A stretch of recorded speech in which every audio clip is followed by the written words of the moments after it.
This is Kun Cassius for IFL TV.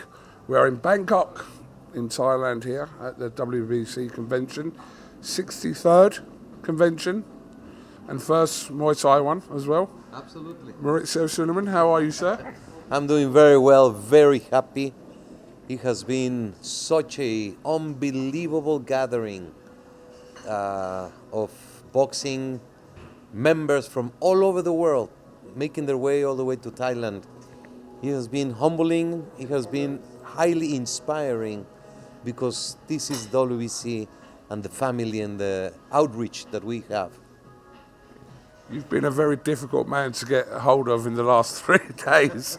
I know you've been in mandatories and ratings and yeah, you've been full on here, so I appreciate your time. But I mean, let's jump straight into it. Yesterday was, there was so many bits of news, obviously being from the UK, that has relevance to some of our fighters back home.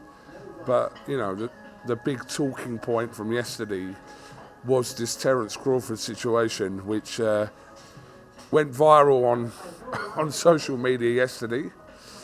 So I'm just going to ask you, without asking an actual question about it, what is that situation? Can you give us a bit of context to this whole situation that we learnt about with Terence Crawford being stripped yesterday? Well, it's very unfortunate. The worst situation, the worst decision that the WBC could ever take is to withdraw recognition of a champion. And I am very sorry for Terence's actions. His actions led to the WBC decide something. And we did every single possible attempt to find a resolution and to avoid what eventually had happened. But boxing champions have obligations, same as they have great benefits from being a WBC champion. And it has been a long process, which is very uncomfortable and disappointing. So obviously what was coming back from yesterday's feedback was sanctioning fees that weren't paid. Could you elaborate on that a little bit more? Yes, that is the situation. Yeah. Sanction fees for 2 fights. For Madrimov, when Crawford was the WBC welterweight champion, he knocked out Spence in a spectacular manner, won the WBC and the undisputed championship. He petitioned the WBC to fight in super welterweight, petitioned for a final elimination bout to be mandatory in the division, petitioned not to lose recognition as welterweight champion. And that is under the rules. The WBC even made a beautiful Riyadh season unique belt for that fight, which you can see he proudly wore. He won the fight, and his next move, he never paid the sanction fees for that fight. His next fight was Canelo Alvarez. He fought for the WBC title, as well as the other 3 organizations, and he won the WBC title and the undisputed. He became undisputed, and he did not pay the sanction fees for the fight. The sanction fees that we assessed for that were minimal, contrary to the belief of the 3% that the rules state. On large-scale events, we do modify the sanction fees, and which is unfortunate. Most of that money was allotted. It was going to go to the Jose Sulaiman Boxers Fund, which helps so many fighters around the world. But it's unfortunate that it will carry on this as a money matter, which is not. The matter is there are rules, there are structures, there are forms, and the WBC only reason for existence is the fighter, the boxer. Before, during, and after the years of their activity in the ring. Terence Crawford is a boxer. Terence Crawford is a sensational champion, legendary status, and I like him, I respect him. He does a lot of community work. We have met in the past, we have talked about it. He has always expressed concerns about what the organizations do. I have explained and taught him and showed him what the WBC does. We cannot do anything else. And it was his decision. He decided not to abide by the rules, and we were led with no other solution or position but to take that action. Just going back to what you said about his concerns about, was his concerns relating to where the money goes in terms of sanctioning fees or wherever? Was that one of his concerns, where whatever money that comes into WBC, where that goes? Was that a concern? I believe so. I believe it has to do with that. Yeah. We sat in a suite in Las Vegas. I had a presentation which I presented to him. I said, look, I want you to see what the WBC is all about. Because you as champion, I want you to be proud to be a WBC champion. Every single action, every single donation, every single program, anything that the WBC does is directly on behalf of our champions and our promoters. If you promoted a fight for the WBC, if you fought for the WBC, everything that we do is on behalf of them. It is not me or a few people. The WBC has 176 countries affiliated, thousands of members around the world. Our office employs 50 persons directly, indirectly hundreds. We have activities and offices all over the world. We have committees. We have the clean boxing program. We have so many different ways. Every single penny that comes into the WBC goes back to boxing, one way or another. So at the end of our conversation, I think he appreciated the WBC. Then he went, we invited him to the WBC convention in Hamburg last year.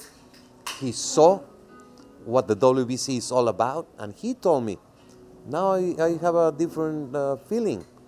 He was invited to come here. When he defeated Canelo, I was very happy, very proud for him. He got a huge, beautiful ring. He got a statue on the belts and everything. And he was supposed to come to the convention, and then everything just went south. I wish him the best of luck. Today at the session, at the closing session, WBC Cares took a cardboard image that we produced with Terence Crawford.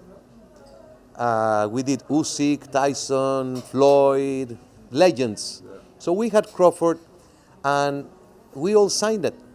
And we're gonna send it to him as a appreciation from the WBC, wishing him the best of luck in his life, inside and outside the ring. How does the situation with Terence, and I appreciate what you said, that, you know, you're talking diplomatically because of the situation and you're giving full respect to Terence Crawford, but how does the situation resolve between the WBC and Terence Crawford? How does it come back to how it was?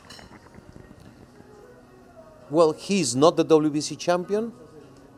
I respect him. I wish him luck. If he ever fights to the WBC, for the WBC, and he wants to abide by the rules, he's more than welcome. So there's room for conversation if Terence Crawford wanted to, yes?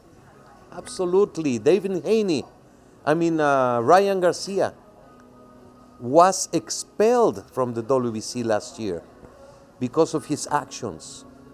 And we continue to be close to him all the process. And he did what he was supposed to do in rehab, in mental wellness, and now he's fighting for the WBC title.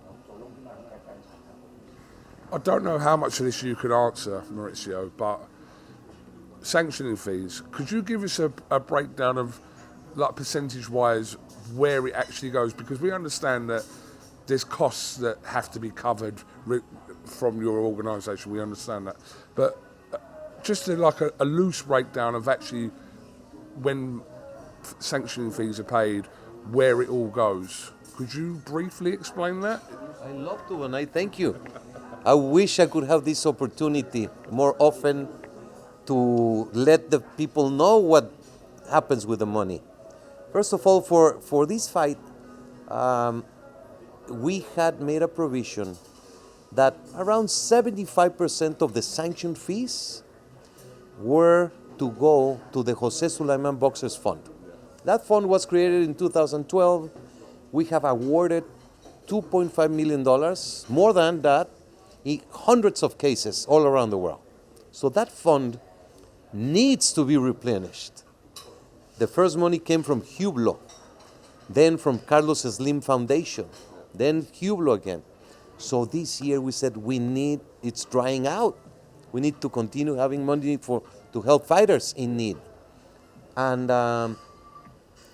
Canelo Alvarez had 2 fights this year, and $400,000 directly went to Jose Sulaiman Boxers Fund in the Nevada Community Foundation. That money we don't touch. It's for the fighters in need. And we were going to do, Terence Crawford, 75% of his fees to go there. So Crawford made in the ballpark of $50 million. The WBC assessed $300,000 sanction fee, with $225,000 going to the fund and $75,000 going to the WBC. What do we do with the money? We have offices, big offices, 50 employees, from technicians, from computer, social media, rankings, administration of the office, translators, etc., etc., etc. And you're more than welcome to visit. We have in Mexico City 3 different offices, okay? We have remote offices in several parts of the world. We have to, everything that you have seen, the clean boxing program, we pay a lot of money every year for testing. We pay research, medical research. We have an extensive list of donations that we do. For example, we sent a ring to Malawi, Africa, and another ring to Rwanda, I believe. I mean, it's a breakdown of everything you see every month. We have a report, and it's public. And you see all that. That's what we do. Robert Smith's here from the British Boxing Board, and a few months ago there was a lot of questions when Chris Eubank was getting fines for the Conor Benn first fight, etc., about where the money goes in Britain, etc. And I think people have got a perception, and I suppose this goes with any kind of governing body or kind of like the British Boxing Board, that people think that literally the people involved in it are like, see that 300 grand you're talking about? It just goes in their pocket. This is in their brains. This is how some people think, which is absolutely ridiculous. And I've had this conversation with Robert Smith, and I've asked him to explain to me Chris Eubank's fine of X amount of money. Where does that money go? And he explains to me it goes into boxers in need, etc. And I think people need to understand this. The British Boxing Board of Control has anti-doping testing that they pay for. And they have offices, and they have officers, and they have training, and they have conventions, and they have computers. I mean, the money to think, it's so easy and so simple to say, yeah, he's taking the money, he's putting it in his pocket, he goes on vacation. I have been in Thailand for 10 days, have not left the room, the hotel, 1 second. And I've been waiting for you outside. So it is very easy, very popular to attack the powers that be, the leagues. I see how the NFL in football, American football, is under a constant attack. And I see baseball. The fans like to always have a story against the leagues or the organizations. It's very easy. So I am not here in a popularity contest. And just to wrap up the Terence Crawford thing, I am not going to entertain and get in a pissing contest with Terence Crawford. If he says what he says, let him say whatever he wants to say. Today, the WBC cares. It's their arm. Made a statement wishing him success in his life, inside and outside the ring. And he's a boxer and will always be a boxer. We only care for the boxers. So we'll see in the near future, but I have no issues. Okay, just before we finish, I just want to run through some of the fights being ordered yesterday so you can kind of just touch base on that very briefly if you can. Shiraz and Billy. I mean, a great opportunity, obviously, being from the UK, for Hamza Shiraz to take advantage of this situation going on as well. Well, Shiraz is a tremendous fighter, very loyal to the WBC. My dear friend, he was the silver champion. He fought Adames to a draw, and then he spectacularly knocked out Berlanga in a final elimination bout. He is there. And Mbili has been very loyal to the WBC, Continental America's champion. He's from Cameroon, living in Canada. He won the WBC interim championship. Why did we have an interim championship? To have activity in the division while we allowed Crawford to fight Canelo. How funny things turn out. And then it's going to be a fight for the vacant title. And the winner has to fight Lester Martinez, who had a tremendous fight with Mbili in the stadium in Las Vegas. Right. A bit of a surprise one yesterday, Whitaker and Buatsi. That's the one that was actually quite well talked about in the UK yesterday. Talk to me about that. Well, Benavides, who is the world champion, petitioned the WBC to a permit to fight in cruiserweight. Yeah. Just like Crawford did when he was welterweight champion, he petitioned and the WBC accepted. He's going to fight against Ramirez. He's going to respect the WBC rules that has that provision. Yeah. And that fight is going to take place in 6 months, in May. So we order a final elimination bout to have the activity and have a mandatory contender. And it was Buatsi against Whitaker. And that's a highly prestigious fight. Artur Beterbiev is in discussions to fight Bivol again. So that's the fight we order as the final elimination. Okay, Moses Atalma and Lawrence Okoli. Obviously, we know that Atalma's fighting Franklin in January. Okoli's fighting in Nigeria, coming up in a couple of weeks. But that's an interesting fight as well. Yes, the heavyweight division, we have been very transparent, supporting undisputed champions, supporting elite champions. We don't want to go down and impose just like that a mandatory. Caballel, great interim champion, fighting in January. So we ordered the two British sensations. Okoli has been WBC silver champion. He fought for the Africa title recently. And Moses Atalma is the face of the future.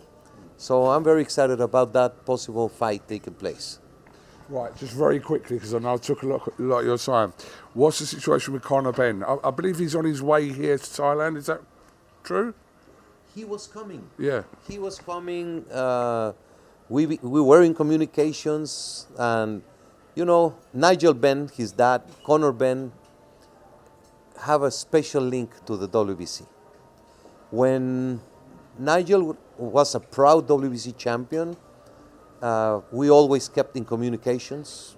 After he retired, beautiful life in Australia, beautiful family.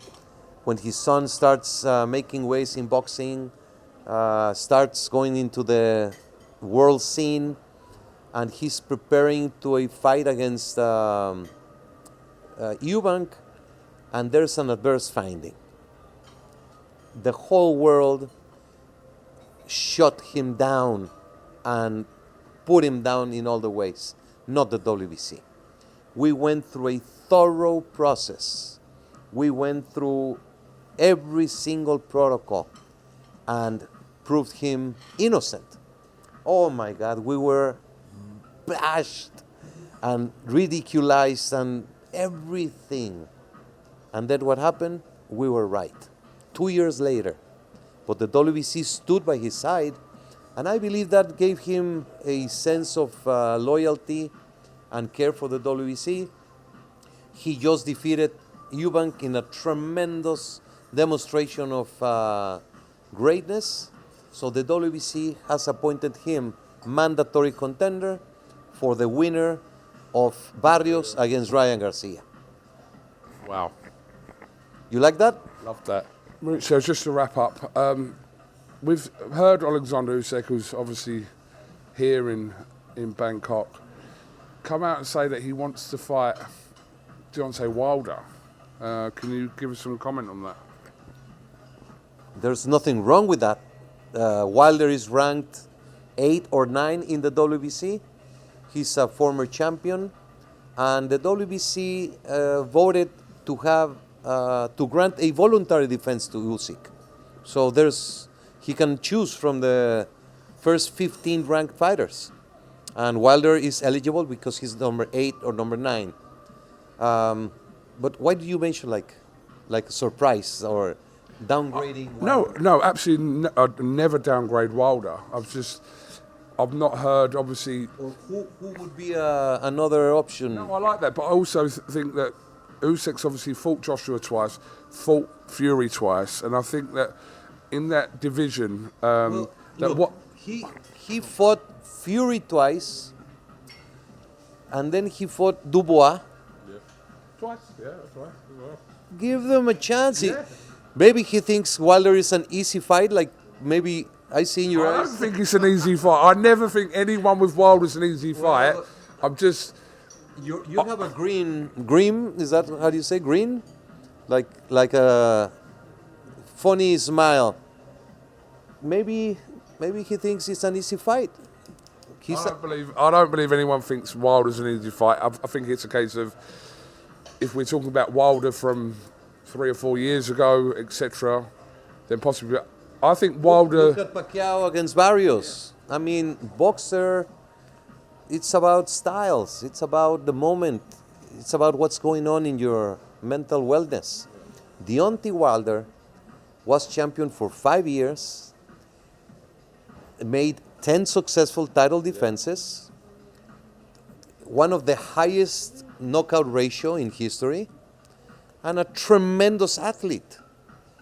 He has had a bad turning in the recent past because he lost to Usyk. To Fury, one of the greatest champions in recent history. Then he lost to Parker and Ssing. Parker, he was not in that fight. So it's easy to just get someone and just throw him away. No, you have to look at the whole thing.